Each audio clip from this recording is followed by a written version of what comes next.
Olá a todos, boa tarde. Vamos hoje tentar aí dar início à nossa aula com esse calor maravilhoso do Ceará, né? Parabéns a todos que estão aqui. Hoje a gente começa, até por conta da nossa questão de tempo, a gente começa mostrando, eu queria introduzir a ideia de geopolítica. O Fábio falou aqui sobre a aula de geopolítica, né?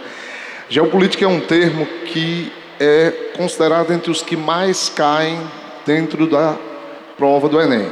Até porque, para você entender geopolítica, não vai ficar só nessa aula. Essa aula aqui é a base. Depois nós vamos ter outras aulas que vão falar sobre ela. Então, na prática, para você entender a geopolítica, você tem que entender um pouco da questão de economia, que a gente vai falar. Você vai entender um pouco das questões relacionadas a questões sociais, aos conflitos. Então, quando misturar tudo, é que chega na geopolítica de verdade. Então, hoje a gente vai falar sobre geopolíticas e ordens mundiais. Está um período no mundo muito conturbado, em que a gente tem ouvido falar muito de geopolítica, certo? Você, quando ouve falar que nós estamos, digamos, à beira de uma nova guerra mundial, é geopolítica. Quando você ouve falar que o Donald Trump está fazendo um muro e vai obrigar os mexicanos a pagar, geopolítica, certo? E aí vai, as coisas vão por aí, certo? Tanto que eu vou começar mostrando para vocês aqui, vamos ver, pronto, certo? Aí a titulação, mas eu queria começar na realidade partilhando com vocês isso que eu acredito, certo? Eu sou particularmente um grande fã do filósofo Mário Sérgio Cortella, e ele diz uma frase que eu acredito que para qualquer pessoa que vai fazer um concurso, ela é fundamental. O impossível não é um fato, ele é só uma opinião. Tragam isso para vocês hoje e nunca mais deixem de pensar. O impossível não é um fato, ele é só uma opinião. E se você está aqui hoje, na segunda aula, morrendo de calor, sabendo que você ainda vai pegar horas de condução para voltar para casa, e mesmo assim você não foi embora, é porque você está acreditando nisso aqui. E que você vai conseguir chegar lá, ok? Todos vocês. Então, essa é a ideia, tá bom? Vamos mudar essa opinião. Mas bem, vamos começar. Olha só, quando a gente fala de geopolítica, essa palavra geopolítica, ela começou a ser falada pela primeira vez por um filósofo sueco há muito tempo atrás. E esse cara, ele se baseou em ideias de um outro geógrafo, um cara lá da Alemanha. A gente não precisa entrar nos detalhes, mas esse cara, esse alemão, ele foi usado durante anos, as ideias dele, até para justificar coisas como o próprio nazismo. Entretanto, as ideias foram justificadas de maneira errada. Você vê que até uma boa ideia, às vezes, é distorcida e feita dela algo ruim. Ele dizia, o geógrafo alemão, que era o Friedrich Hatzel, que o território é uma coisa muito importante para um país. E não existe nada pior para um país do que perder território. Olha, esse cara falava coisas assim lá pelo século XIX. Será que não é isso que a gente está vendo quando nós ouvimos falar sobre os problemas da Ucrânia? Quando nós ouvimos falar sobre questões da Ossétia? Quando nós ouvimos falar tantos conflitos pelo mundo? Às vezes os alunos chegam para mim e dizem: professor, eu vi aquela Rússia, o país é enorme. Por que o pessoal briga? Porque um tantinho de terra assim quer se tornar independente. Não é uma questão de perder terra, é uma questão de exemplo. No mundo da geopolítica, onde território é poder, se você deixa um pedacinho de terra ser levado embora, significa que você dá abertura para outros quererem fazer a mesma coisa. A China, por exemplo, a China tomou um país que era independente antigamente, chamado Tibete, faz parte dela. Aí o pessoal da China, às vezes, briga pela independência de um pedaço de terra menor. Não se permite, porque sabe-se que se deixar o pequenininho sair, o Tibete, que é uma área maior, vai querer sair também. Rússia e diversos lugares são assim. Então, o que é a geopolítica? Olha essa definição. Ela é um campo do conhecimento multidisciplinar, como eu digo, não é uma coisa só. ela vai relacionar fatores políticos, sociais, geográficos, sempre levando em consideração as relações de poder. Ou seja, é como o poder está distribuído no mundo e o que se faz com ele. Quando você vê os Estados Unidos tomando decisões que a gente considera arbitrárias, é por um motivo muito simples: ele detém o poder. E esse poder, na maioria das vezes, se coloca em dois pontos: o econômico e o militar. Certo? Muitos países têm mais poder econômico do que militar. Por exemplo, o Japão. O Japão agora, depois de muitos anos, voltou a ter o desenvolvimento de marinha, exército e aeronáutica. Ele não tinha. Muita gente não sabe disso porque é um assunto retratado em períodos mais antigos. Então você vai às vezes em história. O Japão, quem defendia o Japão eram os Estados Unidos. Mas aí ele voltou a ter exército e marinha. Então a maior parte do dinheiro dele, do poder dele, era econômico. Mas para a gente não se estender demais, olha aqui algumas notícias atuais. Segundo turno na França, 50 mil policiais em operação antiterrorista. Geopolítica. Isso aqui é uma imagem em que o Boko Haram, né, vocês já ouviram falar possivelmente dele, se não ouviram, deem uma pesquisada depois. O Boko Haram é um grupo terrorista que age especialmente na África. Ele tinha capturado 19 estudantes, moças, todas meninas, e tinha exatamente ameaçado matá-las, todas elas, se algumas das suas exigências não fossem cumpridas. Aqui nós estamos vendo a tensão militar depois que os Estados Unidos lançou aquela bomba contra exatamente, no caso, lá no Afeganistão, né? Aqui é alguma das várias e marcantes imagens do Trump, fazendo as caretas básicas dele. Mas por que o dinheiro está sendo mostrado quando a gente está falando de guerra? Porque guerra e dinheiro é a mesma coisa. Quanto mais cedo você entender isso, mais rápido você compreende como funciona. Só para você ter uma ideia, no dia que os Estados Unidos jogou a mãe de todas as bombas, como ele chamou, no outro dia o preço do dólar subiu. Certo? Geopolítica tem a ver diretamente com poder. E poder pode ser militar e econômico. Eles não se desgrudam, entendem? Só que, claro, são muitas coisas para a gente falar numa aula só, né? Então hoje nós vamos começar pela base. Nós vamos falar das ordens mundiais. O mundo viveu, basicamente, 3 ordens mundiais. Qual seria a definição de ordem mundial? De maneira simples, é quem manda no mundo no momento. Certo? É como o poder está sendo disputado e dominado. A gente passou, o mundo já passou até hoje por 3 ordens mundiais, certo? Nós vamos falar especialmente da segunda ordem e da terceira ordem mundial, que é o que a gente vive hoje, ok? Essa ordem mundial que a gente vai comentar, da segunda para frente, é após a Segunda Guerra Mundial. Mas, antes que eu fale desse período aqui, eu quero mostrar para você como é que o mundo era antes da Segunda Guerra Mundial. Vamos pensar da seguinte forma. A Europa, antes da Segunda Guerra Mundial, ela era o grande centro de poder do mundo. Por que a Europa? Se você parar para pensar, na Europa aconteceram várias coisas que moldaram o mundo como ele é hoje. Todos nós somos, de forma direta ou indireta, descendentes dos europeus. Por mais que nós tenhamos raízes no Brasil que também vão para a parte indígena e para a parte africana, nós temos a raiz europeia que se misturou de uma forma... O Brasil é um país único em várias ideias. Não há nenhum país no mundo em que as 3 etnias se misturaram tanto quanto aqui. Eu não estou falando que foi de forma benéfica ou que foi de forma muitas vezes não conflituosa, mas aconteceu. Nós somos o fruto disso. Então nós temos essa mistura muito grande. Mas a cultura que nós vivemos, a nossa forma de pensar é europeia, de forma geral. Então, o que foi que os europeus fizeram que deixaram eles como os donos do poder do mundo durante muito tempo? Os primeiros estados nacionais se formaram lá. Portugal foi o primeiro. As revoluções políticas e religiosas que aconteceram na Europa e que mudaram, a Revolução Francesa, a Revolução Inglesa. O expansionismo europeu. O Brasil é fruto desse expansionismo. Ou seja, o nosso país só existe como país porque eles resolveram navegar saindo de lá. E a própria Revolução Industrial. Então, se você parar para juntar tudo isso, dá para se entender por que eles ficaram no poder por tanto tempo. Mas vamos falar da primeira ordem. A primeira ordem mundial é chamada de Ordem Mundial Monopolar. Olha essa palavra, monopolar. Mono é um, polar é polo. Significa que só existia um polo de poder.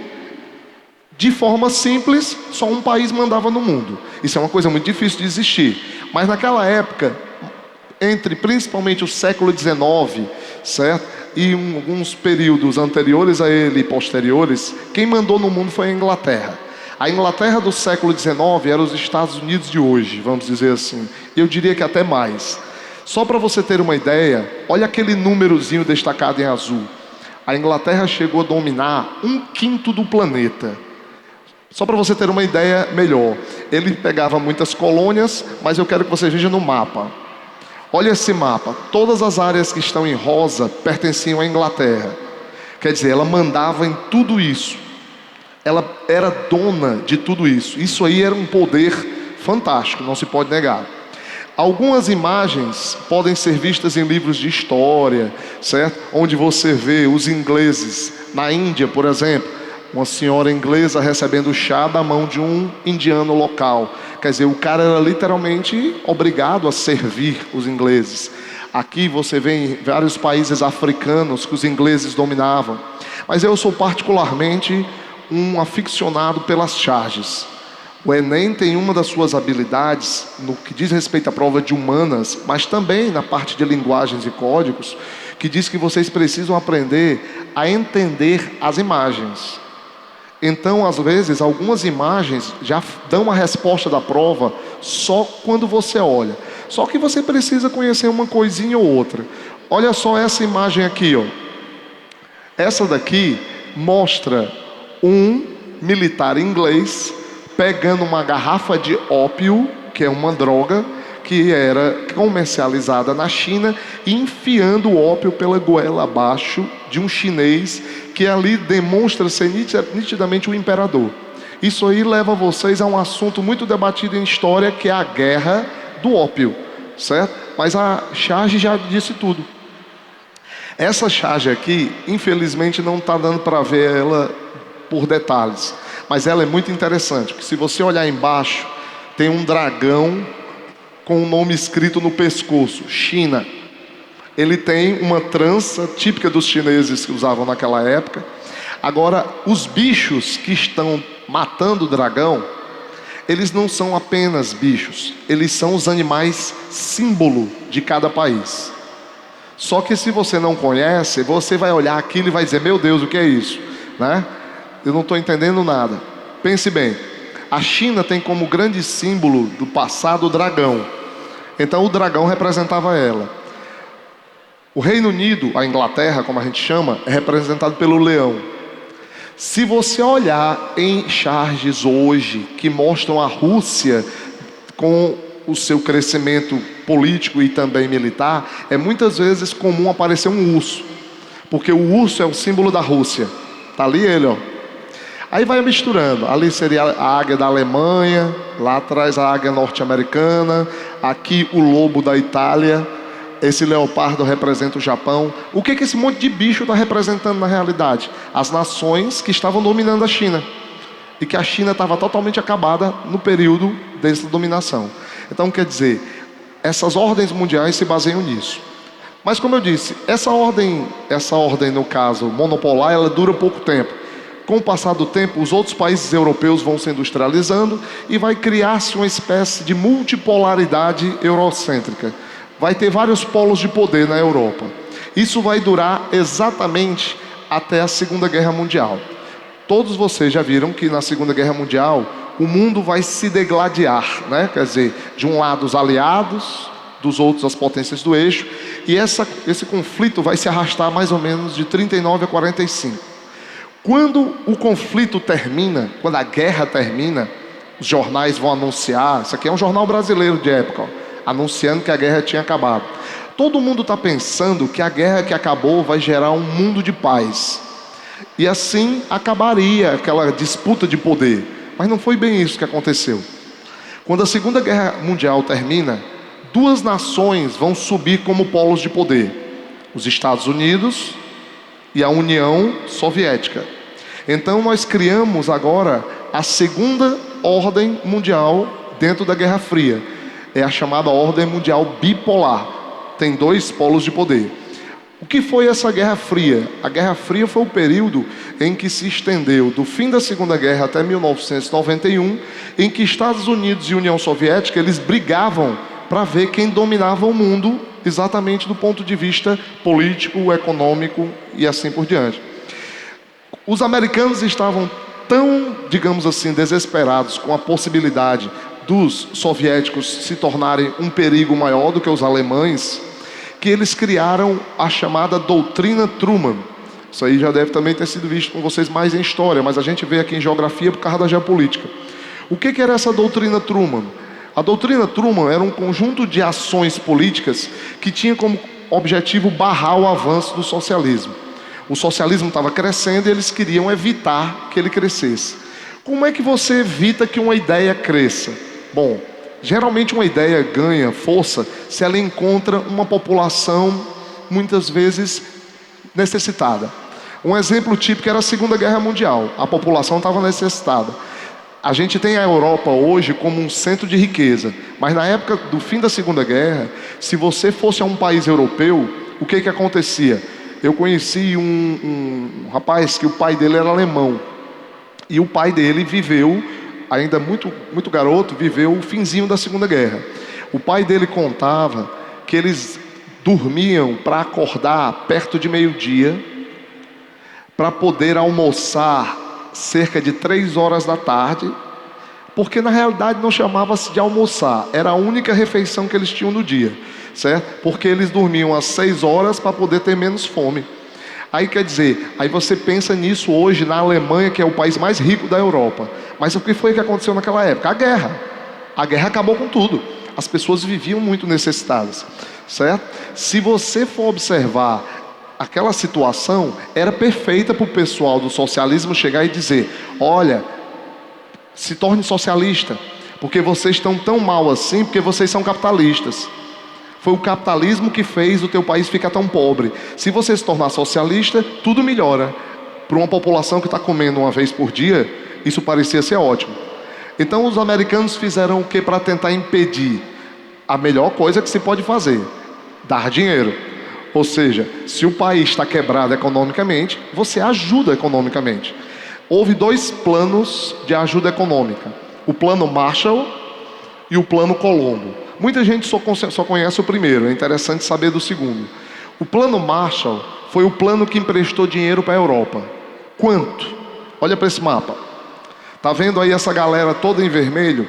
Todos esses países que estão recebendo essa barrinha vermelha receberam dinheiro do plano Marshall. Ao total, sabe-se que os Estados Unidos emprestaram cerca de 13 bilhões de dólares.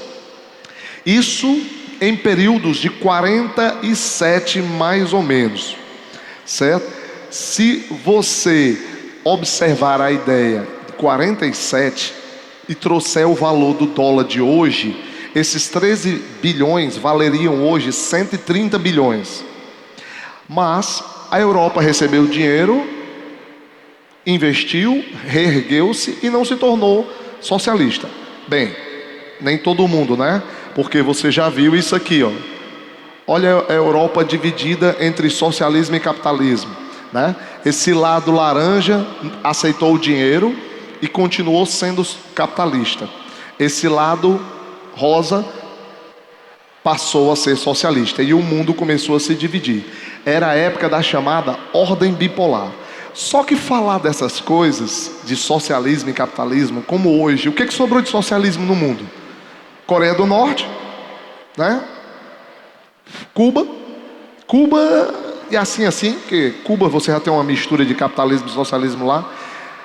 China também é um meio termo e acabou. Mas quando existia Como é que funcionava? Como é que funcionava essa história de socialismo? Eu botei algumas ideias básicas, só para você se orientar. Observe bem. Se você observar aqui, essas são características típicas do capitalismo. Nós vivemos o capitalismo no Brasil. E ali são características típicas do socialismo. Eu considero que se você souber isso e isso, você já entendeu o que é necessário. Vamos pensar que em todo o capitalismo nós vivemos a economia de mercado. Como é que é a economia de mercado? A economia de mercado, ela tem a lei da oferta e da procura. Falaram sobre o Dia das Mães agora há pouco tempo. Então vocês vão perceber logo logo a lei da oferta e da procura em funcionamento. É só você lembrar como foi o começo do ano. Comecinho do ano, todo mundo aqui que estava indo para a escola precisava de material escolar. É a época do ano em que o material escolar está mais caro. Por quê? Porque está todo mundo procurando por caneta, lápis, certo? Bolsas. O que você precisar de material escolar que você precisar comprar, você vai ver que o preço vai estar mais alto no começo do ano. Mas logo logo, o que vai começar a subir nas mercadorias por aí afora? Perfume, flores, vestidos e diversos outros tipos de presentes que são ligados principalmente às mães. Vá nas livrarias e papelarias que você vai ver que possivelmente o preço do lápis e das outras coisas, se não estiverem os mesmos, é capaz até do cara estar fazendo promoção, porque ninguém está querendo dar um lápis para a mãe. Então, evidentemente, as pessoas estão pensando em outros presentes. Como não ocorre procura, tem que haver oferta. E na oferta você só consegue vender se baixar o preço. Pronto, isso é o capitalismo. Mas professor, isso é normal, eu não preciso de aula de economia para entender isso. Em todo canto funciona assim. Não em todo canto. Durante muitos anos, nos países chamados de socialistas, não existia lei da oferta e da procura. E como é que eles faziam? Eles criavam os chamados planos quinquenais. Por 5 anos, tudo custava o mesmo preço. Então vamos pensar no lápis, vamos pensar até numa coisa mais interessante para dar um exemplo. Vamos imaginar nas roupas, calças feitas de algodão. Imagine a calça da farda, ou mesmo uma calça qualquer que você deseja para sair. Calças são feitas em algodão. Vai que dá uma praga e mata metade da plantação de algodão do país. Qual é a lógica em relação aos preços? O que devia acontecer com o preço das calças? Subir. Por quê? Porque tem menos algodão. Se tem menos algodão, vai ser mais caro que o cara que planta algodão vai vender. E o cara que faz as calças vai repassar esse preço. Isso é economia básica. Se você então pensar que no país socialista, o governo chegava e dizia para o sujeito que planta algodão, para o sujeito que faz as calças e para o sujeito que vende as calças: vocês são obrigados a vender pelo mesmo preço. Aí o pessoal: mas meu líder, se eu vender pelo mesmo preço eu vou ter prejuízo. Ele olhava e dizia: azar o seu. Se eu lhe pegar vendendo essa calça mais cara, eu lhe mando para a prisão. Você vai lá para a Sibéria, no norte da Rússia, comer rato. Quando for o dia que tiver carne, é carne de rato. O resto não tem mais. Fica lá para morrer. O que acontecia? O pessoal, evidentemente, era obrigado a vender pelo preço que eles diziam. Só que, na prática, eles escondiam as calças ou qualquer mercadoria e vendiam escondido. Criava-se o chamado mercado paralelo, ou mercado negro, como às vezes o pessoal chama. Mas é chamado de mercado paralelo. É um mercado que fica do lado do mercado verdadeiro. A questão é que lei da oferta e procura sempre funcionou, mas os socialistas tentaram fazer diferente. E uma última coisa que eu acho que vale sempre citar é que em todo país capitalista nós temos a propriedade privada. O ser humano é inerente à propriedade privada. Você chega para uma criança que está aprendendo a falar, ela sabe dizer meu antes de dizer pai.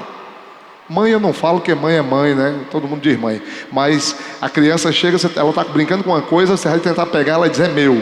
Ou seja, nós temos uma ideia de propriedade privada muito jovem, muito cedo.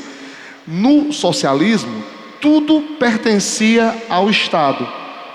Olha como é diferente. Então, querendo ou não, isso aí mudou o mundo do período da ordem bipolar.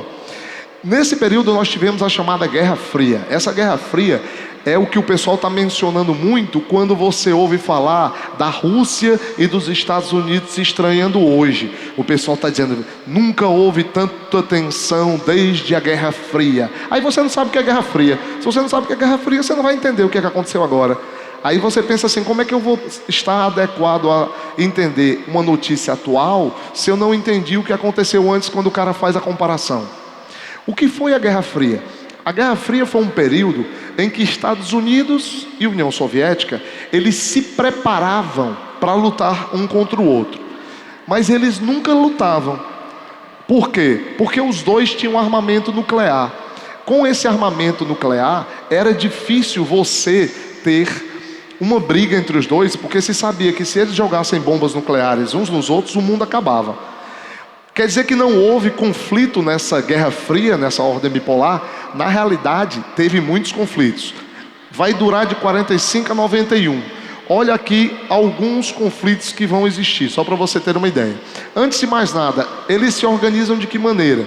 Primeiro de tudo, eles formam alianças militares e econômicas. 2 alianças militares e 2 alianças econômicas, uma para cada lado.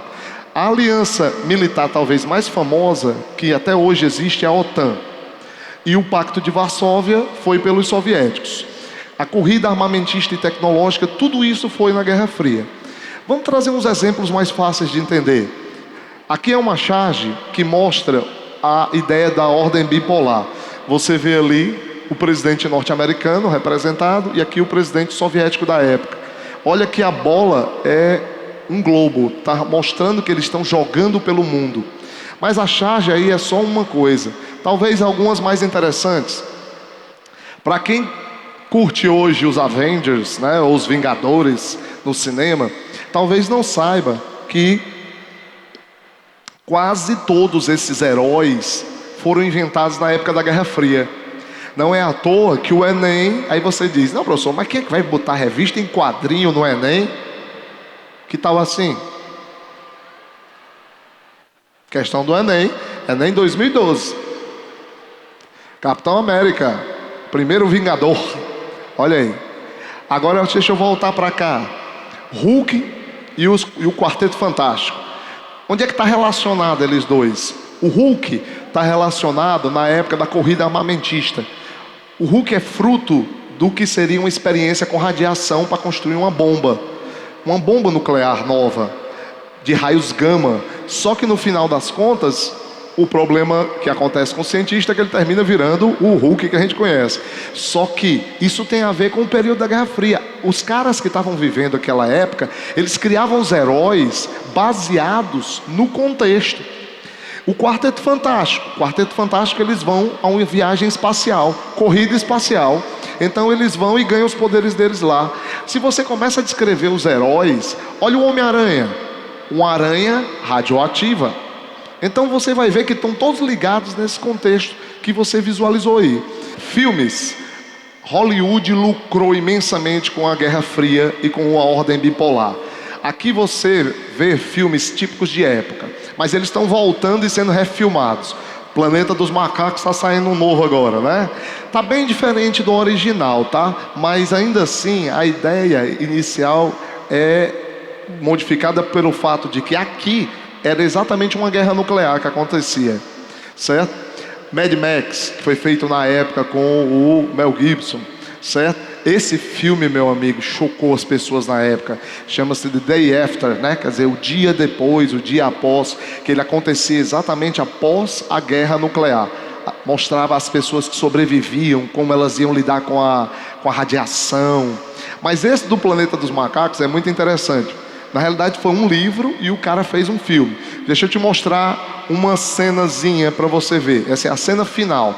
É spoiler, mas o filme é velho, né? Então não tem problema não, tá certo? Só para você ver que essa seria exatamente a cena final de um filme típico de Guerra Fria, em que o cara queria mostrar como seria o mundo depois de uma guerra nuclear. Na realidade, aquele mundo tomado pelos macacos, que tinham se tornado inteligentes, seria resultado da radiação. Só que esse cara, ele era um astronauta. E ele chega no planeta, mas ele acha que ele chegou em outro planeta. Ele pensa que chegou num outro planeta e vê que os humanos lá eram tratados como seres inferiores. Ao final do filme ele descobre que na realidade ele não chegou em outro planeta, ele chegou em outra época. É exatamente a cena. Olha, essa cena ficou famosa na época. Que ele vem andando pela praia e descobre onde é que ele realmente estava. Olha só.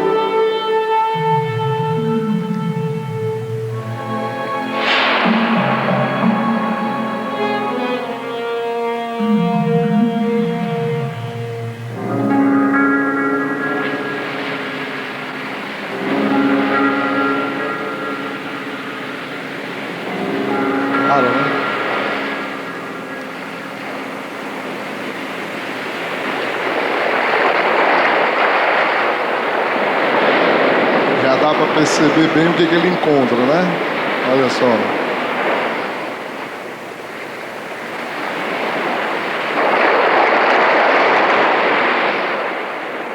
Oh, meu Deus. Avancei no tempo. Mas estou na Terra. Todo o tempo eu estive. Então nós finalmente o fizemos. Os maníacos! Vocês explodiram tudo! Malditos sejam!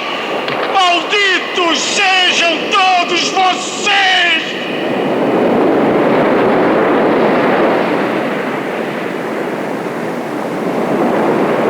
Quer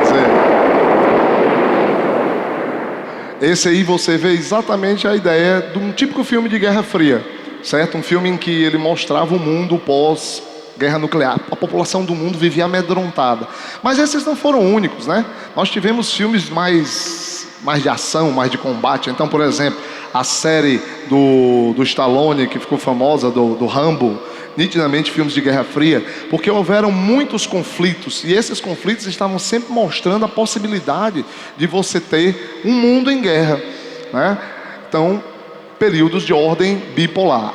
Tudo o que se via era buscar a hegemonia mundial. Eu considero essa charge também fantástica. Olha que ele mostra duas bandeiras, a dos Estados Unidos e da União Soviética. Aqui você vê os símbolos, são sombras, mas dá para perceber a Estátua da Liberdade ali. Isso aqui é um prédio famoso na Rússia, que se chama Kremlin, e as bombas nucleares apontadas um para os outros. Mas a parte legal da charge, legal, ou seja, que quer mostrar mesmo a mensagem, é essa aqui, que você vê uma família toda abraçada, amedrontada, porque é como as pessoas viviam. As pessoas viviam exatamente com medo que a qualquer momento o mundo fosse acabar, certo? Eu vi agora um dia desse um filme, era As 4 Vidas de um Cachorro, acho que era isso. Aqueles filmes para quem gosta de cachorro chorar, né? A gente se acaba, né? Mas assim, o filme no começo se passa na década de 70 e tem uma hora que o pai está olhando a televisão e diz: de que adianta a gente trabalhar tanto? O mundo vai se acabar, nós vamos todos morrer, porque ele estava vendo a questão da crise a crise dos mísseis em Cuba. Foi achada aqui a carteira do João Carlos Ferreira, tá? Se você estiver aí, João Carlos, ela está aqui para você vir buscar. Mas continuando, o fato é que durante essa Guerra Fria era necessário estar preparado. Então se criou organizações militares. Os Estados Unidos criou a OTAN e a União Soviética criou o Pacto de Varsóvia. Tudo porque a qualquer momento podia haver uma guerra nuclear. Se você for observar essas duas associações, elas dividiram o mundo em Estados Unidos e seus aliados, União Soviética e seus aliados. Qual era a grande regra de fazer parte de uma organização militar? A regra era simples: quem atacasse um país seria, digamos assim, considerado atacando a todos. Se você atacasse os Estados Unidos, todos os aliados dele contra-atacariam o país que tivesse feito o ataque. Então se criou uma forma de equilíbrio, porque se sabia, por exemplo, a China quis tomar de volta uma ilhazinha que já há algum tempo tinha se saído do seu território. Essa ilhazinha se chama Taiwan. Ao pessoal de Taiwan, o que foi que fez? Correram e se colocaram como aliados da OTAN. Na hora que isso aconteceu, os Estados Unidos mandou uma mensagem para a China e para a União Soviética: Se atacarem Taiwan, é como atacar todos nós. Tanto que até atualmente nunca foi atacado. Era assim que funcionava a ideia da Guerra Fria. É por isso que o pessoal chamava de Guerra Fria, porque a guerra era meio congelada, ela ficava travada. Estados Unidos nunca brigou com a União Soviética de verdade, né? Aqui você vê o mundo todo dividido, né? OTAN, o azul escuro, azul claro, os seus aliados. Em vermelho você vê o Pacto de Varsóvia, certo? E em vermelho mais escuro e vermelho mais claro os aliados. O pessoal olha para o mapa e me pergunta: mas professor, esse pessoal de cinza, a China está de cinza. Está, mas a China nessa época ela tinha brigado com a União Soviética. Então quem está de cinza é porque não quis se aliar com ninguém, aí ficava isolado. Também você não fazia nada no mundo, porque se você não tivesse digamos assim, um padrinho forte como eram os dois, você não tinha condição de realmente conquistar nada. Essa era a ideia do mundo. Aqui algumas guerras que aconteceram para você não imaginar que os conflitos não aconteceram. Vietnã, eu podia citar já como elas, mas a Revolução Húngara, Primavera de Praga, a derrota soviética no Afeganistão, queda do Muro de Berlim, todas são imagens que você consegue ver aqui, certo? Aqui. Tem muita gente que tem dúvidas sobre essa questão da queda do Muro de Berlim. Na realidade, as pessoas não entendem muito bem o que foi o Muro de Berlim, né? O Muro de Berlim que você vê nessa foto, as pessoas em cima dele, ele foi um grande símbolo, mas ele não era exatamente o que muita gente pensa. Na época da Guerra Fria, a Alemanha ficou dividida em duas Alemanhas. Quando a gente fala de Muro de Berlim, o grosso das pessoas que eu conheço pensa assim: era um muro que dividia as Alemanhas. Não, não era. Tem gente que já me disse que o Muro de Berlim dividia as duas Europas. Também não, parece também da muralha da China. O Muro de Berlim, ele não dividia a Alemanha Ocidental da Oriental. O Muro de Berlim, ele fechava, ele isolava aquilo que foi chamado de Berlim Ocidental, que era metade de uma cidade, dentro daquela Alemanha que era socialista. Isso é ruim de entender. Vamos ver aqui. Está em Fortaleza, ó. Certo? Vamos imaginar que Fortaleza simboliza a Alemanha. Na realidade, perdão, vamos imaginar que Fortaleza está dentro da Alemanha Oriental e ela simboliza a cidade de Berlim. Então vamos pensar que antes da guerra, antes do final da guerra, essas cidades, as pessoas estavam em contato uns com os outros. Então vamos imaginar que você tem parentes no centro, mas você é de Messejana, certo? Aí o que aconteceu? Um belo dia, o pessoal resolveu que não era mais seguro permitir as pessoas de Messejana, que eram na realidade o pessoal de Berlim Ocidental, de continuar tendo contato com os outros cidadãos que eram socialistas. Aí o pessoal fez o quê? Isso, olha só. Ergueram o muro. E aí o pessoal ficou triste e ninguém nunca mais se viu, literalmente. Quer dizer que é como se eu tivesse erguido um muro em torno de Messejana e quem foi de Messejana nunca mais encontrou quem era do resto da cidade. Isso foi o Muro de Berlim. Eles fecharam parte da cidade de Berlim, que era Berlim Ocidental, e ninguém de Berlim Oriental podia entrar, e ninguém de Berlim Ocidental podia sair. Então, se tua avó morava no centro, mas você e sua mãe moravam aqui, vocês nunca mais se viram, ou pelo menos não se viram até 1989. Mais pessoas nasceram e morreram nesse tempo, né? Então isso aí foi o muro. É por isso que você vê tantas vezes o Muro de Berlim sendo falado tão bem quando se comenta da derrubada dele. Por exemplo, 9 de novembro de 2014 foi a comemoração aí, né, da queda do muro, que separou, foram 28 anos, como você vê aí, foram 25 anos da queda. O pessoal fez uma comemoração por onde o muro passava, eles criaram um muro de balões, tá vendo? É porque os caras que fizeram estavam dizendo que os jovens alemães, um jovem alemão que estava com seus 18 anos, ele não tinha ideia de onde o muro passava. Se ele não tivesse visto no livro de história, ele não sabia. E de repente, ele não tinha ideia de que a partir daquela área bem ali, daquela linha, ele não podia passar. Que ele não tinha liberdade de ver os parentes. Isso aí foi considerado o início do fim da Guerra Fria, vamos dizer assim. Eu posso colocar que essa queda do muro, ela foi uma das digamos assim, um dos sinais que o socialismo estava fraco. Vou te mostrar um pedacinho para você ver aqui essa comemoração. Isso foi uma reportagem atual, não foi uma coisa histórica, né?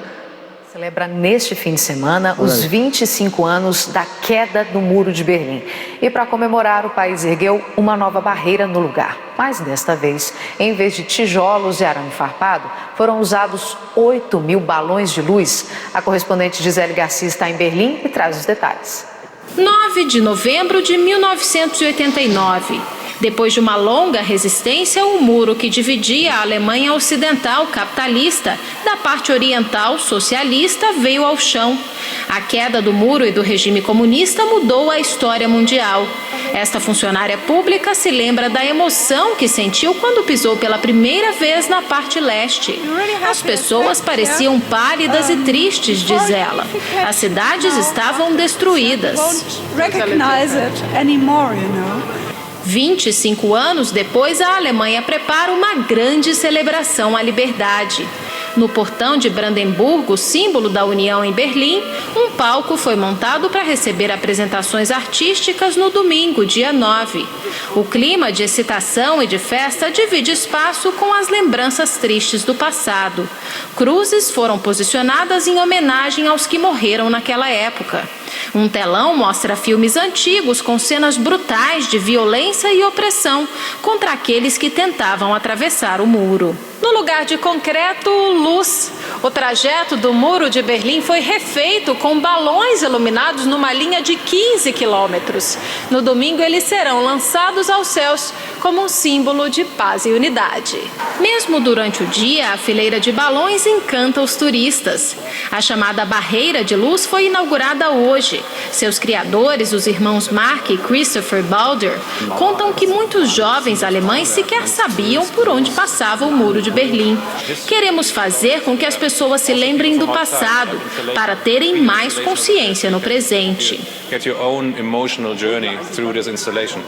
Histórias de dor e de resistência foram reproduzidas ao longo do trajeto, em uma exposição chamada As 100 Histórias do Muro. Cada parada conta um pouco da trajetória até a reunificação. Mas mesmo 25 anos depois, ressalta esse aposentado, as diferenças culturais e econômicas entre as duas partes da Alemanha ainda são notáveis. Temos que avançar, disse ele, e celebrações como essa nos fazem lembrar disso. Se você andar pelas duas Alemanhas, né? Hoje a Alemanha só, mas a área que era a Alemanha Oriental e for na área que era a Alemanha Ocidental, você vê a nítida diferença ainda. Aquela área oriental, ela é mais pobre. Mesmo dentro do país mais rico da Europa, os alemães da porção oriental são mais pobres. Eles passaram muitos anos socialistas e quando se tornaram capitalistas de novo, foram usados como mão de obra barata. É uma coisa que você encontra em muito país, né? Então é como você fazer uma comparação entre regiões como Norte, Nordeste e o Sudeste e Sul, que são regiões mais ricas. Só que lá foi agravado por uma questão que até mesmo preconceitos maiores surgiram. Porque se você pensar, não dá para chamar de xenofobia, né? Acho que nós temos uma aula mais à frente que a gente fala das migrações e a gente fala da xenofobia. Você tem que ter um cuidado para não misturar xenofobia e preconceito. Eles são temas muito parecidos, mas xenofobia tem a ver com estrangeiros. A palavra xeno vem do latim exatamente que diz respeito a estrangeiro. Eu não posso ser xenófobo com um cara que é, vamos dizer, de São Paulo. Isso não é ser xenófobo. Eu posso ser preconceituoso com ele, mas ser xenófobo não está correto. Por quê? Ambos somos brasileiros. Mas quando você tem um preconceito com um cara, por exemplo, da Argentina, aí você pode ser acusado de xenófobo. Então, quando você teve as duas Alemanhas se juntando, passou a ter muito preconceito. O alemão ocidental se achava superior ao alemão oriental e ainda achava que aquele cara estava trazendo atraso. Você vê que esse tipo de coisa não acontece só no Brasil, né? Quando você ouve o pessoal fazendo isso em relação à região Nordeste, citando que ela atrasa o Brasil, como às vezes a gente ouve por aí. Isso existe em muito lugar do mundo. Mas o fato é que quando esse muro caiu, a Guerra Fria começou a demonstrar o seu fim. Afinal de contas, a União Soviética estava no seu fim. Houve tentativas de reerguê-la, como o seu presidente aí, Mikhail Gorbachev, tentou. Vocês já ouviram esses nomes, né? É a chamada Glasnost e Perestroika. Tem gente que pensa que esse Mikhail Gorbachev ele tentou acabar com a União Soviética. Não foi. O que era essa Glasnost? Era uma mudança política que ele queria fazer no país. Ele queria fazer exatamente uma alteração política para poder fazer o país se tornar não capitalista, mas pelo menos que ele tivesse vários partidos políticos, que acabasse com aquele partido único, mais liberdade para as populações, enquanto a perestroika, que era a reforma econômica, ia transformar o país lentamente em uma economia de mercado. Em outras palavras, esse cara quis fazer o que a China fez, só que não deu certo. Botaram ele para fora, a União Soviética terminou se desfacelando. Em 91 não existia mais a União Soviética. E com isso, a Guerra Fria chegou ao seu final. Certo? Em 91 ela deixa de existir. Aí raciocine comigo. O que foi que eu falei até agora? Ordem monopolar era só um polo de poder, a Inglaterra. Ordem bipolar eram 2 polos de poder, Estados Unidos e União Soviética. E agora não tem mais União Soviética. Ela deixou de existir. Qual é a lógica matemática do pensamento? Então vai voltar a ser uma ordem mundial monopolar, porque só vai ter um polo de poder. Na realidade não.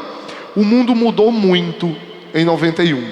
E ter o maior arsenal nuclear já não fazia do seu país a nação mais poderosa. Era um mundo de globalização. Era um mundo em que a economia tinha mais força até do que as armas. Então, outras potências surgiram. Quando nós temos o fim da Guerra Fria, nós vamos ter com ela o início de uma nova ordem mundial. Como nós vamos chamá-la? Essa nova ordem mundial vai ser chamada de ordem multipolar. Então, se não tem mais União Soviética, significa que não tem mais luta, não tem mais guerras. Abrir a televisão hoje é ver guerras, não é verdade? As guerras existem. Mas eu diria que as razões são diferentes. Os motivos, teoricamente, pelos quais as pessoas lutam, hoje tem muitas razões étnicas, nacionalistas, separatistas, religiosas. A política ficou, às vezes, um pouco de lado. Hoje se tem lutas por motivos que antes estavam calados. E com o fim da União Soviética, isso tudo voltou a existir. Muitas vezes as pessoas então se perguntam, então tudo da Guerra Fria acabou? Não, algumas coisas sobrevivem. Por exemplo, muitos desses conflitos têm se espalhado pelo mundo e às vezes têm participação de organizações que existiram na época da Guerra Fria. Um bom exemplo é a OTAN, que eu já falo aqui. Só para você ver, aqui são todas áreas de conflitos que são ainda da antiga União Soviética. A União Soviética não existe mais, mas a Rússia ainda tem confusões com todas essas regiões. Acho que uma que você viu há pouco tempo, a Crimeia, a Abkhazia, a Ossétia e aí mais. Mas essa OTAN propriamente dita, né, que eu falava dela, qual foi? Ela deixou de existir? Não, ela existe hoje. Para que eu preciso de uma organização militar para brigar contra o socialismo se não existe mais socialismo? Ou pelo menos ele acabou de forma geral. Hoje ela tem outros pontos de vista, ela faz outras coisas. Não é mais a disputa ideológica que funciona, certo? Se você pensar bem, com o fim da União Soviética, hoje a gente se incomoda com um mundo mais ligado à economia. Mas a economia gera conflitos. Se você observar bem, é só olhar que você vai notar os conflitos que estão acontecendo no mundo e que muitos deles estão ligados a questões econômicas. Hoje nós temos blocos econômicos e dentro dos blocos tem separatismo. Um exemplo legal que aconteceu na União Europeia agora, em que o Reino Unido quis sair, né? Chamado Brexit. A gente também tem uma aula mais à frente falando disso. Mas os blocos hoje, eles estão simbolizando o poder. Se você for observar essa nova ordem global, ela é uma ordem ligada a um mundo globalizado. Nessa ordem, quais são as características do mundo multipolar? O mundo multipolar hoje tem características como a hegemonia do sistema capitalista. Esse mundo que a gente vive, o capitalismo venceu. Você não tem mais capitalismo e socialismo. Por mais que ele exista pontualmente em alguns países, não dá para mais dizer que tem um mundo socialista e um mundo capitalista. 3 países não podem ser chamados de mundo, certo? Disputa econômica entre as nações é muito comum entre um mundo multipolar. maior abertura de mercado. Hoje você comercializa com todo mundo. Antigamente, quando você era capitalista, você não comercializava com quem era socialista. Integração econômica, que é a globalização. Desenvolvimento dos blocos, que a gente comentou. E ainda se pode citar algumas coisas, como essa multipolaridade, os novos polos de poder. A Europa, os países da Europa, na realidade, Estados Unidos, a própria China, o próprio Japão, hoje são todos polos de poder. E nós deixamos de ter aquela divisão leste-oeste, que você botava o oeste, os países capitalistas, e o leste, os socialistas. Hoje nós temos essa divisão, a divisão norte-sul. A melhor forma de ver isso é nesse mapa. Esse mapa mostra a divisão norte-sul entre o norte, são os países ricos do mundo. Mas, professor, essa linha está toda torta, não é reta. Isso não é a linha do Equador. Essa linha norte-sul é uma linha que vai colocar de um lado quem são os desenvolvidos, esse pessoal de roxo, mesmo que lá embaixo ela vá buscar a Austrália e Nova Zelândia. E bota do outro lado os que são... Isso é a divisão norte-sul. Tanto é que se você for ver em provas hoje, rarissimamente se usa mais aquela ideia de país desenvolvido e subdesenvolvido. Ou você diz que são os países do norte ou os países do sul. Agora, hoje, até essa definição está passando. Você já vai encontrar nas provas do Enem essa expressão aqui, certo? Essa aula depois vai estar na internet para vocês darem uma olhada com calma nos mapas. Eu aconselho que vocês façam isso, que vai valer a pena. Alguns deles já apareceram em provas e podem surgir novamente. Essa divisão que você está vendo, está separando esses países em escuro, que são aquilo que são chamados hoje de centro. Países do centro. E se você não está naqueles países, o seu país não está, olha a gente ali, né? Se você não tem o seu país como um país do centro, ele é um país da periferia. Infelizmente, aqui no Brasil, nós temos ideia de centro e periferia errada. A maioria das pessoas entende centro e periferia no Brasil de uma forma pejorativa. Então, centro para as pessoas é muitas vezes a ideia do centro geométrico, fica no meio. E periferia, a gente tem a ideia de periferia, que é onde moram as pessoas pobres ou até mesmo pessoas que estão marginalizadas em relação ao Estado. Não é assim que funciona de verdade, ou pelo menos não é essa a definição. Quando você ouvir falar de periferia, ela está ao redor de um centro. Um centro é onde tem mais gente, tem mais negócios. Aqui, os países do centro são os países desenvolvidos. São países ricos, são países que têm muito dinheiro e muita tecnologia. E quem está na periferia é quem não tem isso. São os mais pobres, que dependem tecnologicamente. É o mundo hoje que se vive na ordem multipolar. Dentro desse mundo você ainda tem a OTAN, certo? Só que ela não tem mais o inimigo socialista para lutar. Então, se de repente você chegar e ver, a OTAN teve uma participação em lugar tal, com quem a OTAN está brigando? Existe uma lógica muito grande em ter uma organização militar. De que adianta eu ter um soldado se eu não tenho um inimigo? Existe uma necessidade direta de inimigos para eu ter uma força militar, certo? No momento em que o inimigo não existe, a força militar perde o sentido. Infelizmente é uma realidade, né? Não estou aqui fazendo nenhuma citação contra, não. Na minha opinião, todos os países precisam ter, na realidade, a sua força militar para proteção. Mas se você não tem inimigo, fica difícil manter uma força militar. Você tem que dizer até para que eu vou ter. E então, para que a OTAN funciona? Para a gente concluir, vou te mostrar aqui a ideia da OTAN e depois a gente fala a ideia da globalização. Hombre, cutuquele. O outro lá. Isso aqui é um infográficozinho, é bem rápido, mas é bem interessante para você que tem dúvidas sobre ela e como ela funciona. A Organização do Tratado do Atlântico Norte é uma organização político-militar de defesa e segurança com 28 membros na Europa e América do Norte. Foi fundada em abril de 1949 em Washington para estreitar os laços entre seus membros contra a ameaça soviética. Originalmente era composta por 12 países, mas com o passar dos anos ganhou novos membros. A última ampliação aconteceu em 2009. Os novos Sua membros sede eram em Bruxelas socialistas. e seu quartel-general em Mons é responsável por 9 centros de comando, da Holanda até a Turquia, passando pelos Estados Unidos. Cerca de 20 mil militares participam atualmente de missões terrestres, aéreas e navais em todo o mundo. Opera no Afeganistão, Kosovo, Mediterrâneo e na região do Chifre da África. Faz também o policiamento aéreo e apoio do sistema de defesa aérea da Turquia. O princípio de defesa coletiva é o coração da OTAN. De acordo com o artigo 5, qualquer ataque contra um membro é considerado contra todos. Foi acionado pela primeira vez em 2001, como sinal de solidariedade em resposta aos ataques de 11 de setembro nos Estados Unidos. Então, se você for ver os soldados da OTAN que estão, por exemplo, hoje lá no Afeganistão, não tem só americano, tem inglês, tem francês, porque eles funcionam ainda dessa maneira. Agora, e aquele pacto de Varsóvia? Não, aquele acabou. Só a OTAN sobrevive até hoje. E a luta dela hoje se voltou principalmente para o terrorismo, contra o terrorismo. Ela é chamada hoje de braço armado da ONU. Se a ONU precisa de qualquer tipo de intervenção militar, chama a OTAN. E por fim, a ideia de globalização. Não se pode deixar de falar do mundo global, do mundo multipolar, sem falar da globalização.